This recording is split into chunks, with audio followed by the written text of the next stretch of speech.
99 के बाद बेरा वाला अभी दिखाए दिखा दिया। कहो ना प्यार है फिल्म ऋतिक रोशन के आई रहे सुग्रीव का इतना सुपर डुपर हिट भइल कि लोग लागल अनुपम खेर के लगे फोन करके अरे आप तो पुराने एक्टर हैं ऋतिक रोशन को अमीषा पटेल को हिट करके छोड़ दिए कुछ हम लोगों को गिफ्ट दीजिए अनुपम खेर कर जाइए 2 दिसंबर 3 दिसंबर को फिल्म फ्री में चलेगा लेकिन किसके लिए सबके लिए नहीं जिसका पैर डैमेज होगा उसके लिए और जिसके सर पर एक भी बाल नहीं होगा उसके लिए फ्री टिकट। फिल्म देखे गए नहीं हम अस्सी नारायण जादू उनका मुड़ी में एको रोवाना हम बुझाला कि चीख के ठेहा आ तले कुंवर जी भेटा जाता रे डुमड़ाओ बजरिए पर हौलवा जहां बा कहां बेटा मैं जाता ने फिल्म देखे कौन फिल्म कहो ना प्यार है शिव नारायण बड़े होंगे हाँ बोले कि हम चलम कहीं मत जा कमांडो पुलिस चेक करता डंटा से मारता रहा जहां धारैलो की बोले चला ना एक मलबास हमें कहने का चिन्ह पोलोथीन कोरिया मुड़िया पर लगा के पोगरी बांध ले बुझाओ कि मुड़ी में कैसे नहीं देखनी जा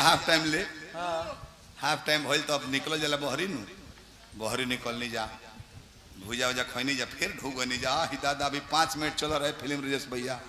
तले 2 गो कमांडो ढूको तारा सब पिस्टल ले हतवत डांटा अब कमाड़ी खुलल तनी अंजूर भइल फिर बंद हो गेल तो ऑटोमेटिक रहता न अब तो हमें टिकट चेक करे के बा ना लाइटो ना रखले रहले सब मुड़ी चेक करे के बा चेक किया जाए। ठीक है हमारा पर धइलस कत करे बाल वाला टूटहिया गोड़वा फोन कनी सर देख लीजिए पैर डैमेज है टोलस तो कलस के रही तो बाह जैसा लगता है हमारा से 2 आदमी के बाद कुंवर जी बैठल रहे तो कहले कि रे हम तो धरा जाए तो वो इंजीनियर रहे जनी का बगलवा में बैठा रहे बैठो धोती खोल दे पैंटो खोल दे अंडरवियरो निकाल दी हो अब पलट जा कुर्सी पर मुड़िया नीचे को दो अच्छा जनरेटर ऊपर को दो गोड़ मोड़ के मुड़ी बना दे जनरेटर के सुपन भैया अनहारा में चेक करे आवता ठीक है ये भी अरे बाप रे कितना बड़ा मुड़ी है जी ये तो किसी वैज्ञानिक का मुड़ी लगता है लेकिन ठीक है इसमें दिमाग भी बहुत बड़ा होगा बाप रे बाप इतना बड़ा मुड़ी तो देखे ही नहीं थे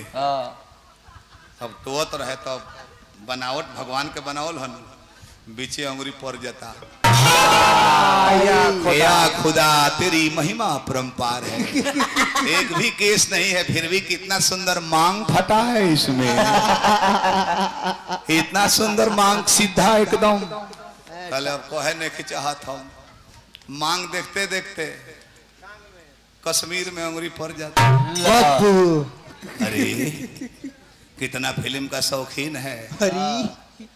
ब्रेन हेमरेज हुआ है अभी मुड़ी का घाव भारा नहीं है फिर भी फिल्म देखने चला है 2-3 अंगुरी मारे तो इनका गुदगुदी पर तो डोल उसको के अरे तो फिल्म में कहानी पर मुड़ी हिला रहा है गाना बजिए नहीं रहे तो भी कुछ देर ले चेक कैलस ओहो कैसा तेल लगाया है बदबू दे रहा है क्यों कर पे नहीं है क्या जी मैं कहीं अश्लील बोलले बनी बहुत बड़े रे भाई सारा से हंसौनी हम तेल के बात रहला गलती ना कुंवर जी सही छे छड़ा तार जवाब रहा तार जवाब बताओ ना कि जानता हमरा मौगी कहलर हो कि गोरियावत रहे वो कर और 1-2 को पर्दे में